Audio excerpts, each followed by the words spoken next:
My name is Mark Heimberg. I'm Penwell's Director of Research and Development. This is a new title within the company of Penwell, and it's kind of an exciting position that we're in to be able to offer a research and development department that continues to stay abreast of technology and work on specifically mobile applications at the moment. Diane mentioned how long she's been in the internet, which got me thinking how long I'd been in the internet, and I think it's 24 years. It goes back even before it was called the internet. So I've been in the matrix for a long time. To get started, I wanted to talk a little bit about mobile market share. Obviously, there are a lot of different platforms out there. Apple, the Apple product suite, iOS being one of the largest in the US. And you can see these percentages, 35% roughly using Apple products, another 28% almost using BlackBerry, and Android is at 27%, and this operating system has been around for less than 2 years, so this is pretty phenomenal adoption. In the past 6 months, Android has risen 17%, BlackBerry is declining, and iOS is down 3%, but this predates the release of the Verizon iPhone, and it predates the release of the iPad 2, so these numbers will be in flux. I'm going to start with a little quiz here. How many people out here have a smartphone? Okay, pretty much everybody. How many have an Apple smartphone? Okay. And how many have an Android-powered smartphone? How many have a BlackBerry? All right. Still some BlackBerry users out there. The market is definitely changing, though. iOS, the Apple product suite, accounts for 2% of overall web browsing. So that's a pretty staggering statistic as you look at the percentages that I showed on the previous slide, and those were US-based, and in the international markets, iOS represents an even smaller market share.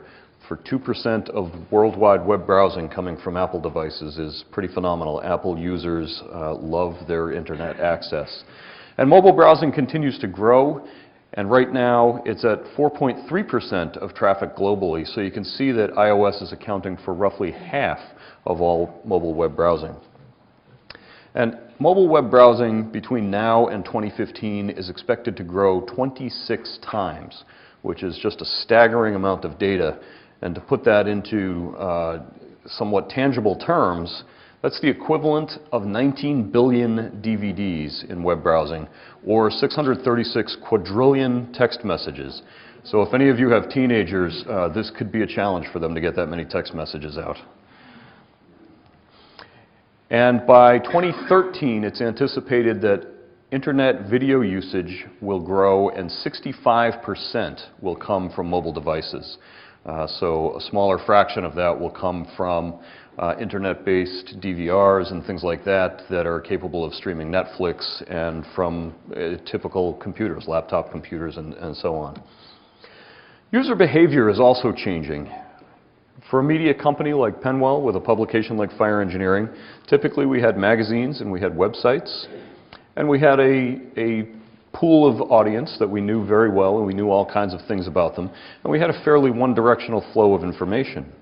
But now we have magazines and websites, of course. We continue to expand that suite with videos, social media, mobile browsing, mobile applications, and technology next, whatever that proves to be. And now we're sending that out to our same group of users, but there's a few more people out there as well that we're now able to interact with.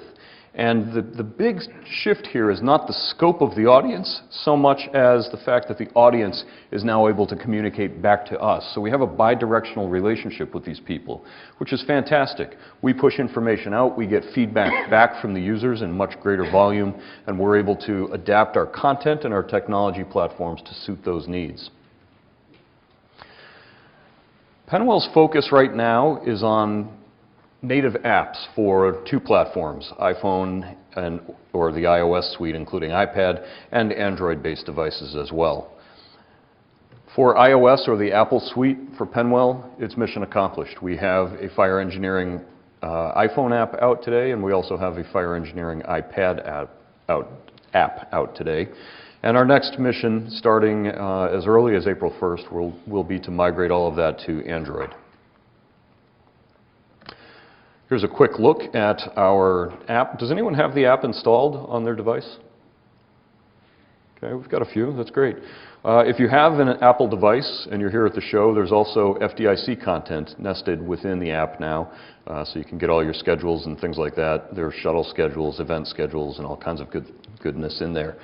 And we also have an iPad app that came out. It was released on February 28th. And you can see here, we have over 8,000 downloads of our iPhone app, and that amounts to, the number here is obsolete actually, it's over 80,000 page views a month going on within the app itself. We're not linking people back to a website, but displaying full content that users can interact with within the app.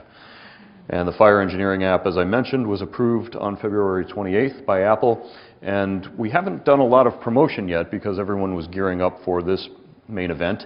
And already we have over 500 downloads of that application. Android apps are a little bit trickier because the marketplace is quite fractured. There are tons of device manufacturers from Samsung to Motorola to Archos and others. I think my mic is conking out here. So it's a little bit more difficult to develop for these platforms because there are almost a seemingly infinite number of screen resolutions and sizes and manufacturers. So we will focus on this. We will get this solved for Android. And then as David talked about earlier, for other platforms, including BlackBerry, for the time being, we're going to rely on a mobile-enhanced website presence so that we can essentially become device agnostic with our content.